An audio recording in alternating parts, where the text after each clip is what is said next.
Hola, ¿cómo están? Bienvenidos. Gracias por recibirnos. Y el día de hoy vamos a tocar un tema muy especial. Es un tema trascendente, muy importante. Sin duda les interesará porque se trata de preguntarnos qué mundo le queremos dejar a nuestros hijos. ¿Qué mundo vamos a dejar a la siguiente generación de humanidad? ¿Cómo estamos atendiendo estas importantes cuestiones, esta problemática global? Y para hablar de la encíclica Laudato Si, este trabajo que el Papa Francisco emitió hace algunos meses, que tiene una importancia capital en estos tiempos, fundamental, pues tenemos el día de hoy invitados muy especiales. Muchas gracias por estar. Presento a Felipe Monroy. Felipe es periodista, es director de la revista Vida Nueva y, por supuesto, interesado en los temas de vanguardia, temas de actualidad. Bienvenido, Felipe, muchas gracias por estar. Gracias a todos ustedes. Y también está con nosotros Mauricio Limón. Mauricio, pues, es catedrático, es experto en temas ambientales, ha participado en foros y disertaciones precisamente en este tema, ha sido funcionario público. Y bueno, siempre es un gusto platicar con Mauricio Limón, autor también. Muchas gracias, José Luis. Gracias, Felipe, por estar aquí. Y bien, pues entrando al tema de Laudato Si y a la trascendencia y al impacto que tiene esta encíclica, que pone énfasis en la responsabilidad que tenemos como seres humanos, por supuesto la responsabilidad que tenemos como cristianos, la responsabilidad que tenemos con la generación de humanidad que todavía no nace, pero que nacerá, que vivirá, con los derechos de tercera generación. Y la responsabilidad con nosotros mismos, con este tiempo, con este momento, en donde los recursos están siendo utilizados, se explotan, pero no con la racionalidad, ni con la inteligencia, ni con la mesura, ni con la propiedad con la que debieran explotarse y utilizarse.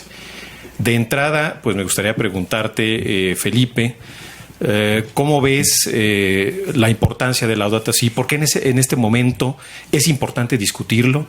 ¿Qué pasó por tu mente cuando escuchaste al Papa Francisco hablar de este tema y exponerlo a nivel mundial? Y el revuelo que generó esto en todo el mundo, el impacto y la trascendencia que tuvo. Bueno, pues hay que recordar que Laudato Si, de manera objetiva, es la segunda encíclica del Papa Francisco. La primera encíclica que firma bajo su nombre es a propósito de la fe, pero esa él mismo reconoció que había sido escrita con Benedicto XVI a cuatro manos y que cierra el ciclo teológico de Benedicto XVI de su pontificado sobre la esperanza, la caridad y precisamente la fe.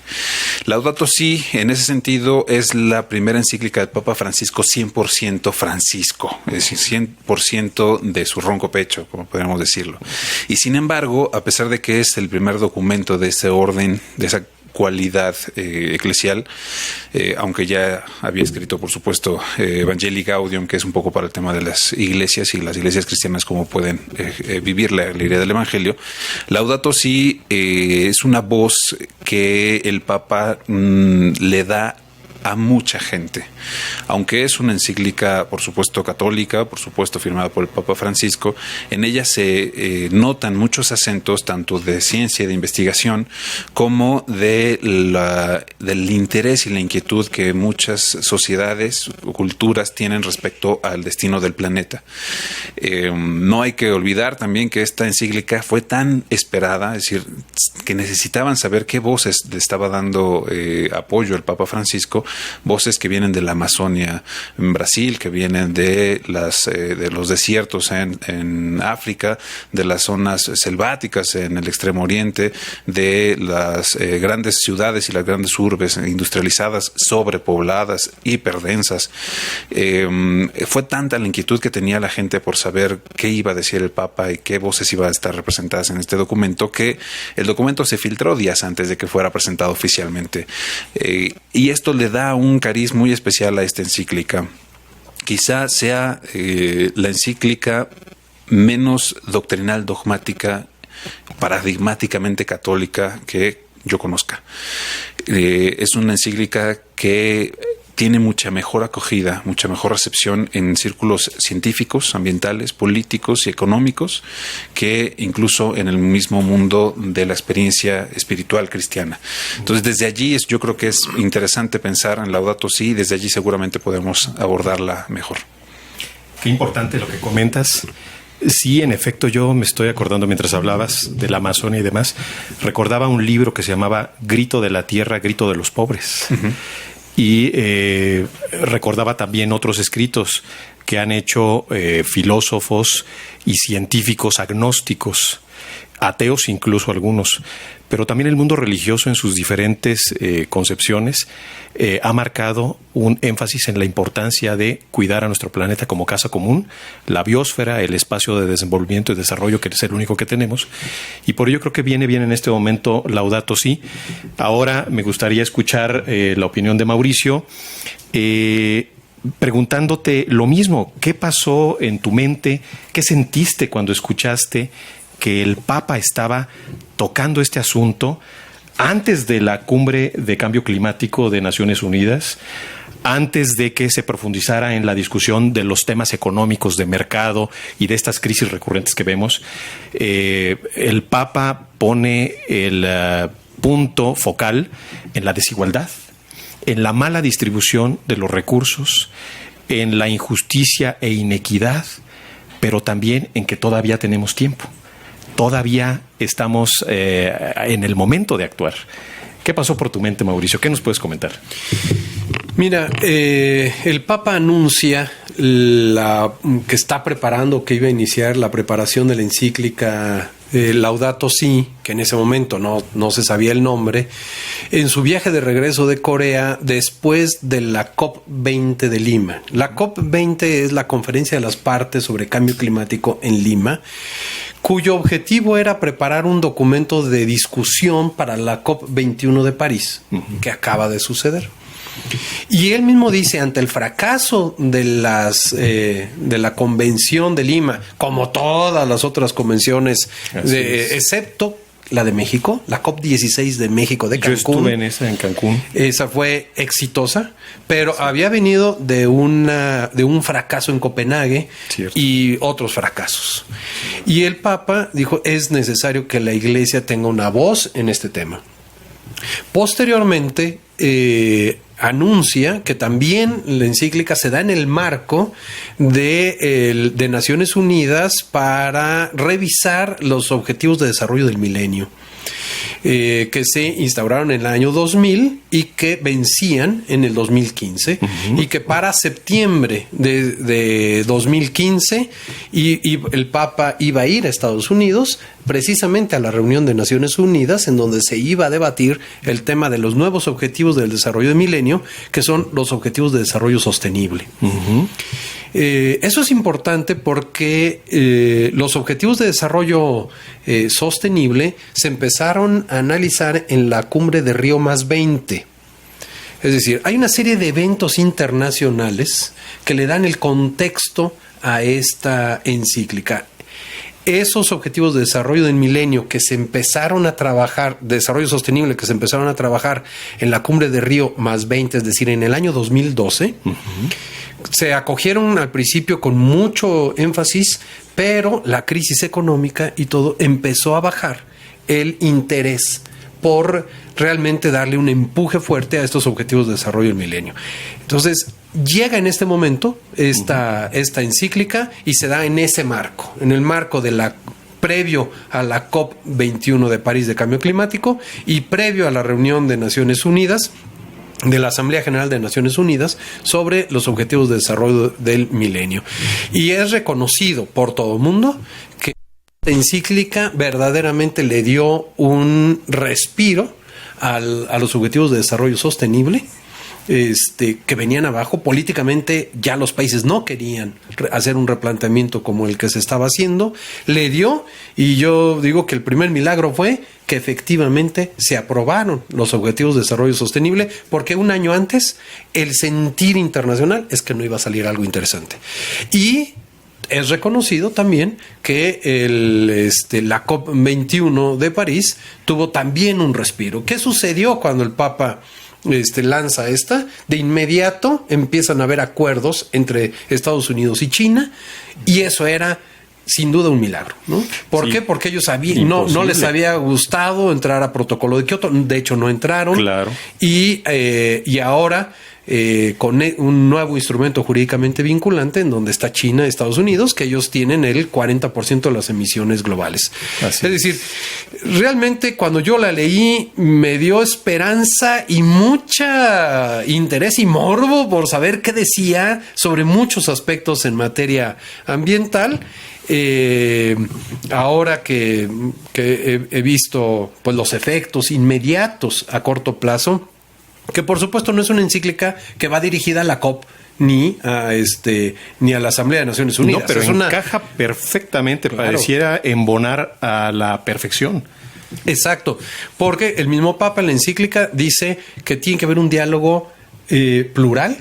Esta es una encíclica, para mí es un ejemplo de diálogo entre fe y ciencia, porque, como bien lo decía Felipe, hubo una participación muy numerosa de científicos muy destacados. En la presentación de la encíclica estuvo uno de los grandes científicos franceses en materia de cambio climático, etcétera. Es decir, es una aportación, pero así como aporta la Iglesia Católica una visión sobre el cuidado de la casa común, él espera y quiere dialogar con otras visiones no católicas. Y eso es muy importante, sobre todo en México, que somos un país no solo megadiverso, sino también de una gran diversidad cultural, que eso implica una diversidad de cosmovisiones.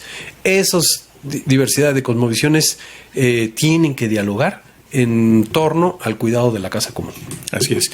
Mientras escucho tu reflexión, pues recuerdo que la gran expectativa que se tenía en 1997, cuando se estaba discutiendo el protocolo de Kioto, que implicaba el que los países asumieran un compromiso de reducir las emisiones de gases de efecto invernadero a los niveles de 1990, pues los intereses privaron y los intereses económicos de los países poderosos finalmente se impusieron. Como bien señalas, China y Estados Unidos en este momento ambos son responsables del 40% de las emisiones de gases de efecto invernadero.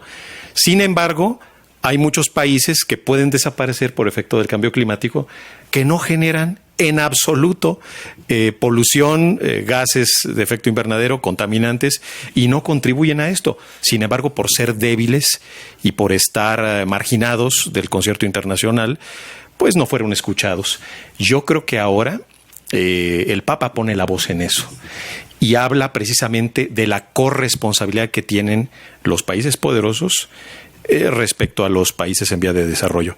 Pero el Papa está perfectamente informado y al redactarlo yo creo que fue muy consciente y se adelanta.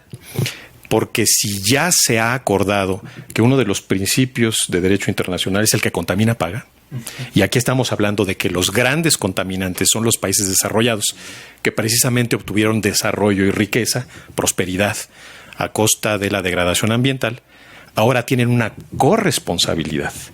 Y ahí entramos a esta discusión de la transferencia de fondos, los bonos verdes y la creación de una bolsa, de un fondo internacional, propuesta de México, uno de los grandes impulsores, el Fondo Verde, que va precisamente a atender lo que el Papa señala, la solidaridad y la subsidiariedad ambiental.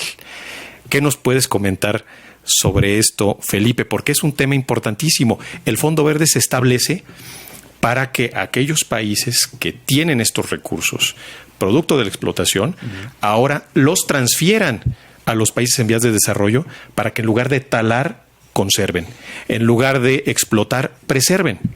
Y en lugar de consumirlos y generar con eso un beneficio parcial y temporal para sus pueblos, ahora puedan recibir el apoyo subsidiario en tanto ellos adquieren las capacidades. Lo que, sin embargo, sucede es que en la encíclica todo esto no va a estar presente. Es decir, quien lea la encíclica no va a encontrar ninguna estrategia ni ninguna dimensión particular sobre qué hacer o qué no hacer en el tema de las afectaciones al ambiente. Lo que sí va a encontrar, y quizá ahí es donde encuentra la riqueza para motivar las inquietudes y para motivar algunas respuestas, es precisamente que yo, a mi juicio, pienso que Laudato Si no es una encíclica ecológica en el estricto sentido. No habla sobre solamente cuidar el ambiente o qué manera vamos a hacer para cuidar la casa común, como el Papa Francisco insiste. Es una carta encíclica que trata de mover el centroide sobre el utilitarismo y la manera en cómo los países han encontrado vías de desarrollo.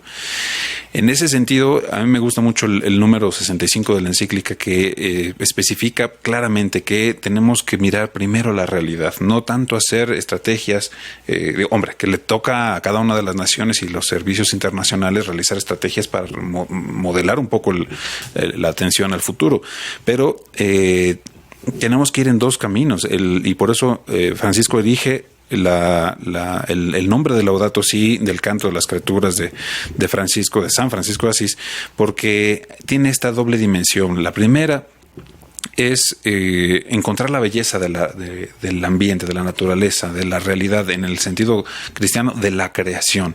Una belleza que nos supera, que nos trasciende y que nosotros de una u otra manera estamos obligados a preservar y a cuidar.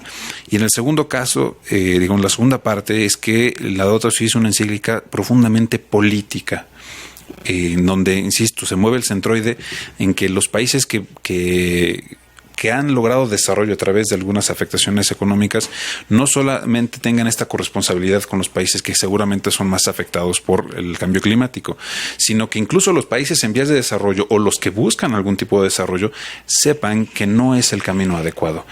Y ahí, supongo, se encuentra un poco México. El anhelo de todos los países es encontrar quizá el desarrollo que lograron países del hemisferio norte, Estados Unidos, todos los países europeos. El Papa trata de mover esa búsqueda de ambición, esa búsqueda infinita de poder en el ser humano, y por eso también es una carta encíclica religiosa, porque el poder está en el servicio, el poder está en el cuidado de los pobres, el poder está en el cuidado de la naturaleza. Y es algo que no suele ser entendido necesariamente en todos los ambientes. Afortunadamente, muchas de las organizaciones internacionales entendieron que se tenía que hacer algo. Ahora, vale preguntarse si en verdad es la ruta que más o menos se encuentra en Laudato Si. Laudato Si tiene una ruta muy clara. El ser humano, como criatura, como parte de la creación, tiene una misión interesante en medio de ella, pero la búsqueda del dominio de la naturaleza y el dominio de las ganancias y el dominio de la economía y el dominio de las éticas financieras está mucho más allá de sus manos. Entonces, lo primero es voltear a ver a la persona, su dignidad humana, al pobre, y a partir de allí elaborar las estrategias. Qué bueno que se han movido algunas inquietudes, pero la encíclica todavía va un poco más allá a lo que podamos hacer cada uno de nosotros en nuestra realidad cotidiana. Cómo queremos vivir, sobresalir, tener éxito, tener ganancias. Si es a costa no solamente del daño ambiental, sino el daño a nuestras personas, a nuestra familia, a nuestros amigos, a nuestros a nuestro prójimo, entonces no es un camino necesariamente positivo. Correcto. Yo, si me permites, claro. Creo que la encíclica tiene, hay que leerla desde dos claves de interpretación. La Evangelii Gaudium, esto es muy importante. ¿Por qué? Porque, por ejemplo, en la Evangelii Gaudium señala la prioridad del tiempo respecto del espacio, por ejemplo. Le dedica todo un apartado en la encíclica Laudato Si del Papa respecto a este tema. Y eso tiene, por ejemplo, repercusiones en términos de conservación. Es decir, hay que darle tiempo al tiempo, se tiene que construir procesos de diálogo, pero mientras tienes procesos de degradación. Entonces, en términos de política pública, te plantea retos enormes, ¿no? Y yo creo que el entender y comprender qué es lo que hay detrás en la mentalidad del Papa respecto de esta encíclica, hay que leer Evangelii Gaudium. y la otra es Aparecida, el documento de Aparecida de Puebla, porque él participó activamente. Y ahí hay una connotación muy fuerte en términos ambientales y de culturas indígenas. Sí, ese tema es importante. Entonces yo sí creo que diferiría un poquito sobre que si es una encíclica con un carisma político, yo no diría, yo quizá, si me obligan, lo diría más económico que político. Más económico. Porque el foco de atención, a mi juicio, es la cultura del descarte. Esa cultura del descarte que él le llama es la, digamos, la piedra de ángulo del cuidado de la casa común, que tiene una, digamos, una doble cara. Por un lado, la administración de los bienes, que es la economía, y por otro lado, digamos, la administración del espacio donde vives, que es la ecología. Sí. O sea, economía y ecología tienen una misma raíz etimológica que el Papa lo toca con todo. Es decir, no puede ser que en una casa unos vivan bien y otros mal. Cierto. Que unos vivan en un cuarto muy bonito, muy bien cuidado, y otros vivan y la mayoría los encierras en un cuarto todo sucio. Por eso no es yo comparto la idea de Felipe que no es una encíclica sobre ecología. Por eso es una encíclica sobre el cuidado de la casa común, que tiene una raíz etimológica que es economía y ecología. El problema es de que el que parte y recomparte se lleva la mayor parte y pues está dejando a la inmensa mayoría sin nada. Esta cultura del descarte tiene múltiples formas de descartar. Claro. Y ahí en eso pasa la encíclica, y por eso el foco de atención en el tema de educación ecológica es hacia una educación digamos, de solidaridad, que no sea de descarte. Imaginemos cualquier institución, una escuela, una universidad, una casa, en donde no se descarte nada. Si es posible, eso se puede replicar y podríamos tener una humanidad, un planeta en el cual no se descarte a nada, ni mucho menos a nadie. Pues estamos llegando a la médula del tema. Es el centro de la encíclica, lo que ustedes acaban de mencionar, y me permito leer unas palabras del Papa Juan Pablo II que de alguna manera adelanta el tema. También lo toca y también marca la ruta que después amplía y enfatiza Benedicto y el Papa Francisco. Dijo Juan Pablo II: los cristianos en particular descubren que su cometido dentro de la creación, así como sus deberes con la naturaleza y el Creador, forman parte de su fe. Está vinculando y está asociando esa responsabilidad actual y también generacional. Pero más aún sigue diciendo el Papa Juan Pablo II, especialmente entrar en diálogo con todos sobre nuestra casa común. Con todos. No podemos excluirnos todos los que habitamos este planeta. Y finalmente estamos en una relación de maravilloso y exquisito equilibrio en la creación. El hombre discierne, el hombre tiene entendimiento, Dios le da dominio sobre las criaturas, pero el hombre solo puede realizarse en un entorno balanceado, equilibrado, armonioso, si no va en detrimento de su propia naturaleza. Y en ese énfasis de respetar la dignidad de las personas, el Papa está hablando de equidad y está hablando de consideración para el prójimo. Y eso también está en el centro de la encíclica. ¿O no, Felipe? Pues sin duda, el Papa ha insistido mucho en esa anécdota que él vive cuando es electo sumo pontífice, el cardenal Bergoglio, y que entre las primeras personas que él abraza y siente una felicitación está precisamente un cardenal brasileño, cardenal Humes, y el cardenal con mucha franqueza le dice: no te olvides de los pobres. Y allí es donde Francisco toma su nombre, el santo de los pobres. Y además ha sido una línea muy interesante de exégesis, digamos, del magisterio pontificio de Francisco, en lo que lleva en la sede petrina, de entender quién es ese pobre.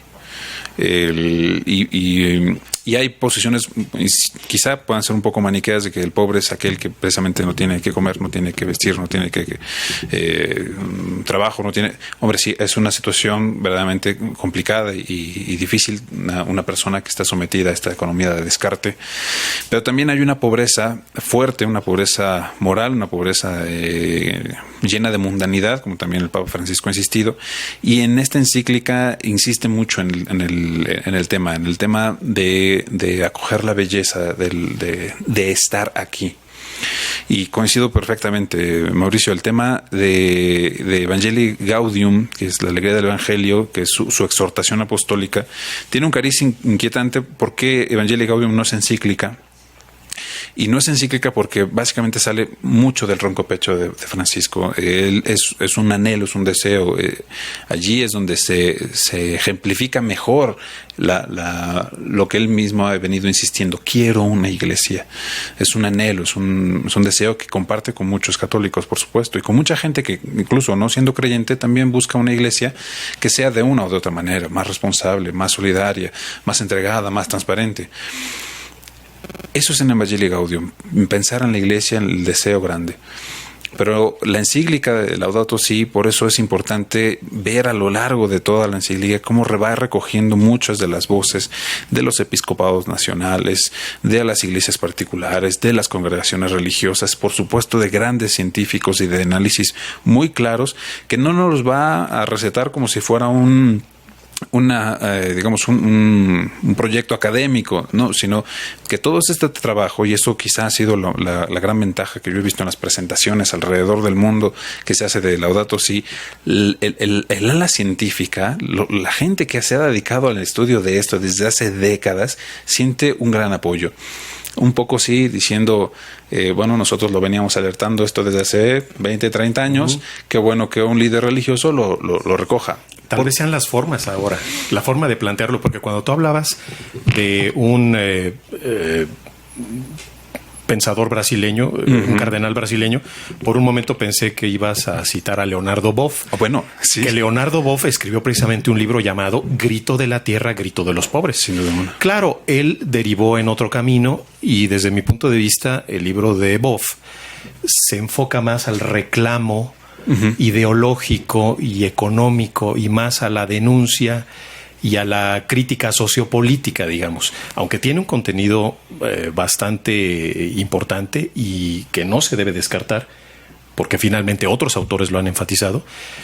Creo que lo deriva hacia la ideología. Sin duda. Ahora vemos en contraste que el texto que propone el Papa se centra en decir, sí, este es el panorama, sí es adverso, sí es complicado, pero tengo fe, tengo esperanza en la capacidad del ser humano. Del ser humano solidario cuando dialoga y cuando se da la mano. Y propone esto, y eso me gustaría también dejarles a ustedes la reflexión y que me digan qué opinan. El Papa propone algo llamado ecología integral. En varios puntos del texto se detiene en llamar ecología integral a lo que él menciona en la encíclica, que incorpore claramente las dimensiones humanas y las dimensiones sociales. Es decir, el Papa está tomando un poco de todas las visiones, pero está centrándonos en eso. Ser humano, tengo fe, tengo esperanza en ti, y pues tienes que ponerte a trabajar. Hay que recordar que es una práctica común, digamos, en el estudio particularmente de la teología moral y de la doctrina social de la Iglesia, la metodología de ver, juzgar y actuar. Es decir, hay un primer capítulo y un capítulo segundo que le dedica, digamos, a este apartado de ver qué está pasando. Y ahí hay donde él simplemente recoge lo que la ciencia mayoritariamente ha dicho. No se pone a discutir sobre ciencia, ¿no? Simplemente constata que hay una pérdida de biodiversidad, constata que hay contaminación y acidificación de océanos, constata que hay desertificación, constata que hay todos estos problemas ambientales, que por cierto no deja ni uno, todos los abordos del agua lo plantea como un asunto de justicia inmediato, Claro.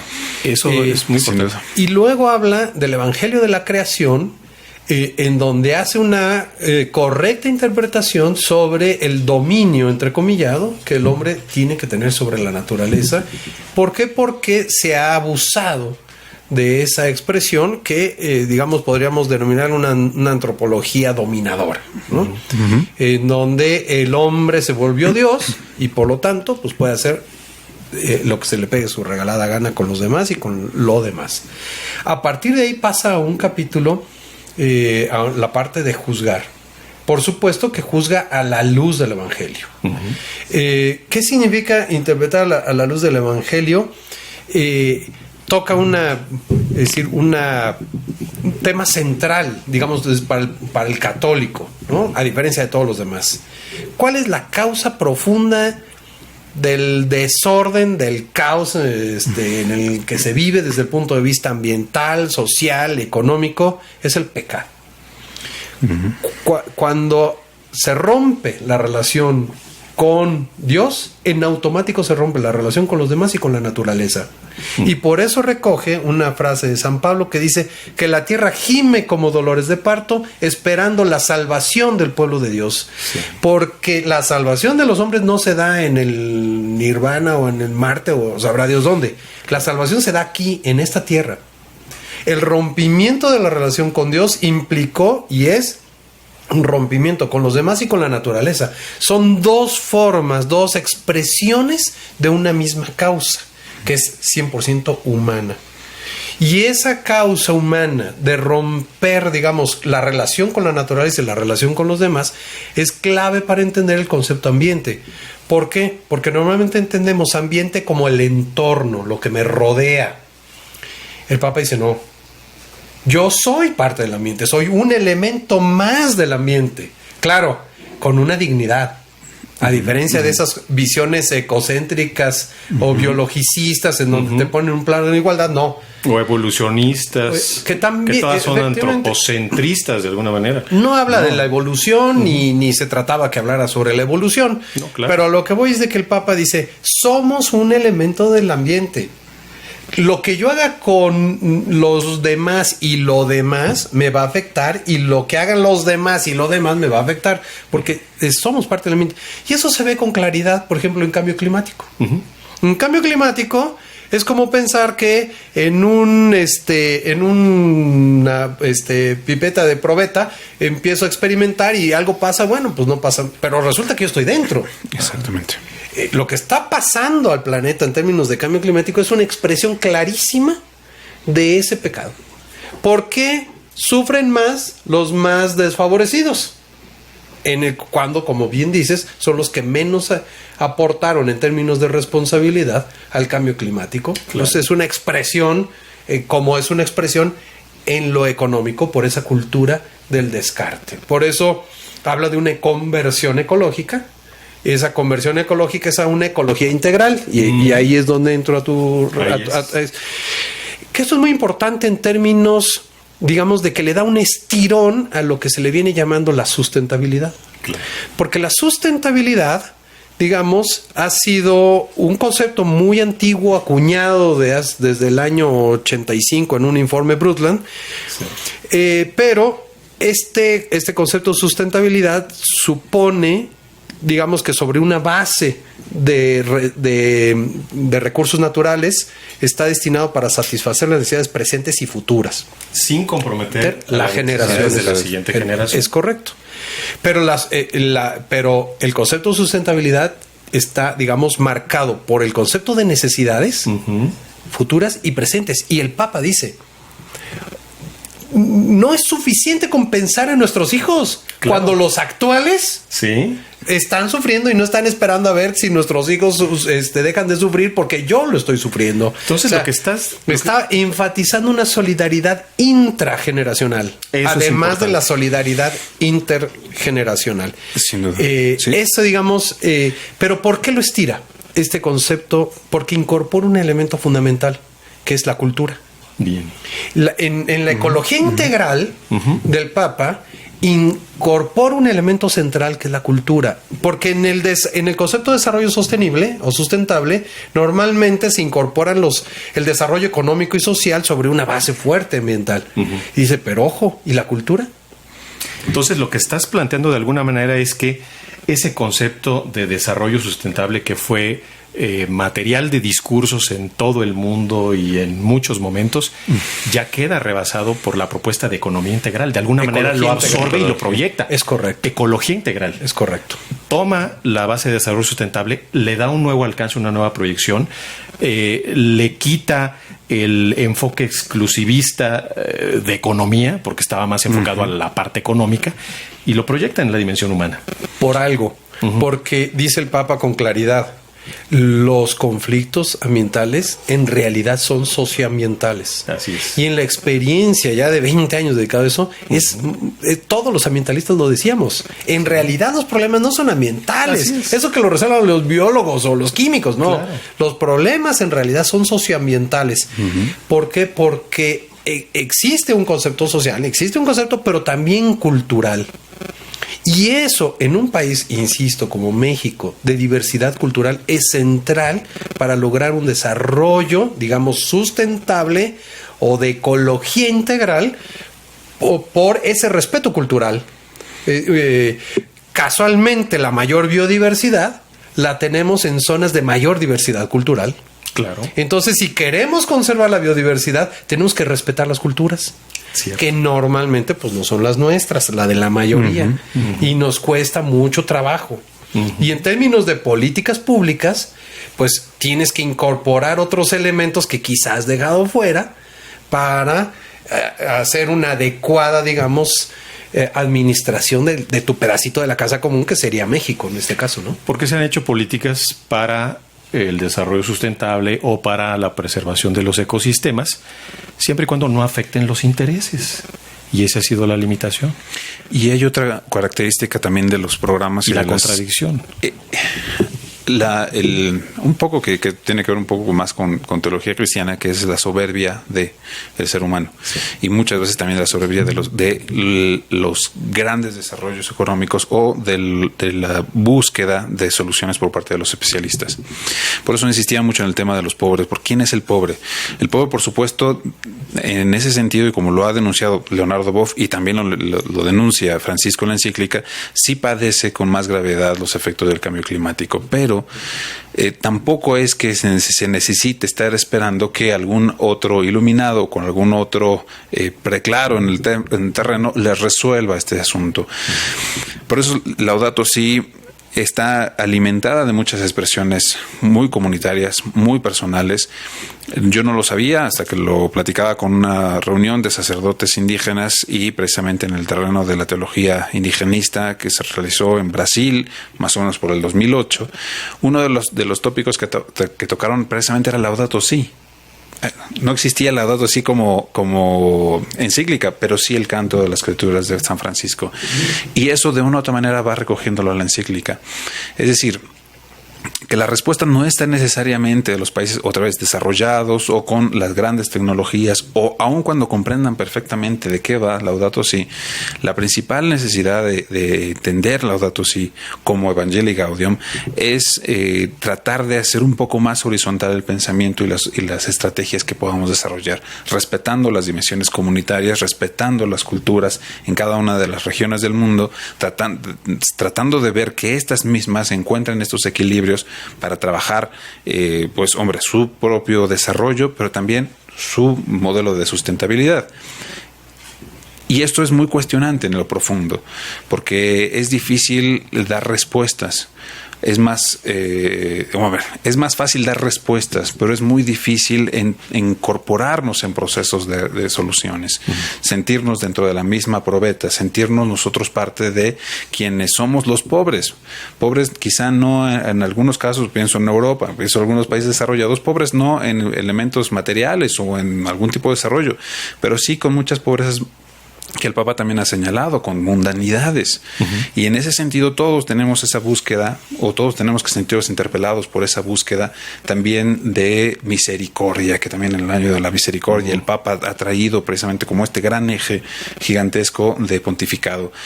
El sabernos nosotros también débiles, el sabernos nosotros responsables y el saber nosotros capaces de aspirar a grandes cosas. La maravilla de la creación somos nosotros también, y muy principalmente, pero también la gran herida de la creación somos nosotros.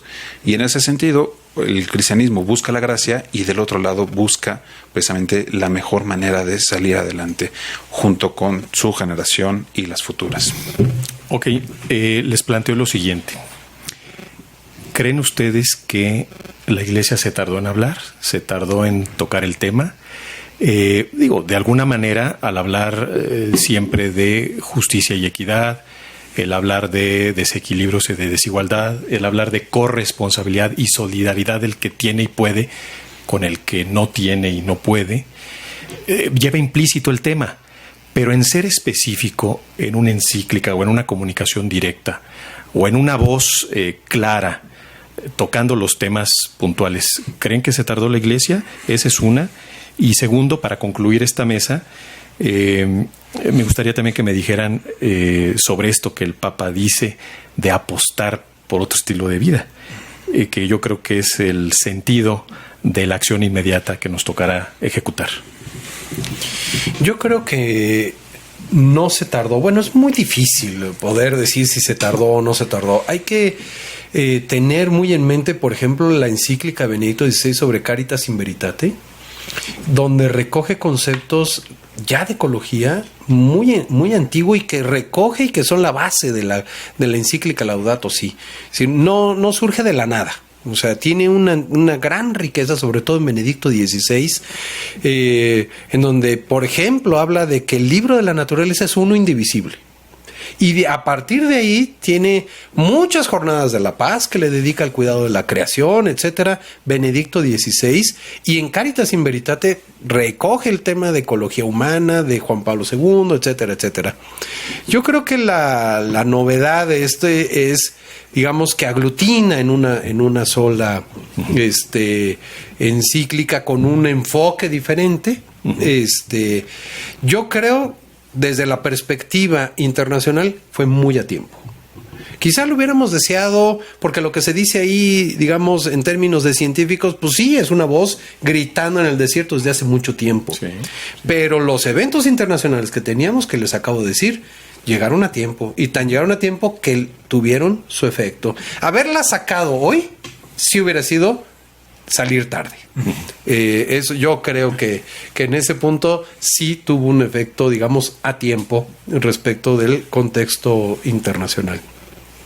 Muy bien. Yo pienso que pues la Iglesia no sale ni antes ni después de las necesidades sociales universales y por supuesto de fe de los creyentes. Sale cuando es necesario, sale como signo de los tiempos en medio de realidades que interpelan a sus creyentes, a su grey y por supuesto a sus liderazgos, que en el pasado quizá algunas otras necesidades apremiaban y también cada uno de los santos padres a lo largo de la historia ha avalado de esas necesidades, pues es normal. Por supuesto que creo que es muy oportuno que haya nacido también en medio de una gran discusión y un gran debate a propósito de las necesidades que tenemos que trabajar los países, las sociedades y particularmente cada una de las personas, y ahí yo voy con tu pregunta, José Luis, en cómo tenemos que hacer estos cambios actitudinales. El Papa Francisco quizá no es el único, es decir, yo creo que hay otros liderazgos muy interesantes, independientemente de la ideología política o como se entiendan, que han insistido en una reforma de la actitud. Pienso uno de los amigos precisamente del Papa, como José Mujica, un presidente de una nación con un estilo que parece pues discordar de todos los estilos de un presidente de una nación, de un líder ejecutivo. Y sin embargo ahí está. Y Francisco, a pesar de ser el sumo pontífice de la Santa Iglesia Católica, es jesuita, utiliza sus zapatos negros, no se compra unas gafas nuevas, como todo el mundo ahora lo hace, sino pues va y repara las que siempre ha tenido. Nosotros lo hemos sintetizado mucho en las publicaciones, los periodistas lo hemos encontrado en frases como muy concretas. Es lo que sucede en la Curia Romana, lo que sucede en las diferentes dimensiones y organizaciones internacionales que leen el discurso del Papa, es una búsqueda, una reforma de las actitudes, la revolución de la ternura. ¿Cómo podemos cada uno de nosotros mirar nuestra realidad, nuestras propias dimensiones, nuestra familia, el trabajo, la iglesia, las comunidades, las organizaciones, y desde allí trabajar cambios actitudinales muy específicos? El Papa tiene uno, por quién es, por lo que es, pero cada uno de nosotros estamos de una u otra manera involucrados en este cambio y en esta reforma. Muy bien, pues con esta reflexión nos quedamos. Agradecemos mucho sus comentarios, su participación. Gracias, Luis. Felipe, Mauricio. Muchas gracias, José. Y como ven, el tema es un tema amplísimo, da para dialogar sobre otras vertientes, pero por el momento nos quedamos con esta reflexión, y la reflexión que propongo para cerrar es no de Laudato Si, sino de Evangelii Gaudium. Y es la sobriedad que se vive con libertad y conciencia es liberadora. Así como la felicidad requiere saber limitar algunas necesidades que nos atontan, quedando así disponibles para las múltiples posibilidades que ofrece la vida. El cambio va a comenzar por nosotros. Y muchas gracias por su atención. Los esperamos en una próxima emisión. Hasta luego.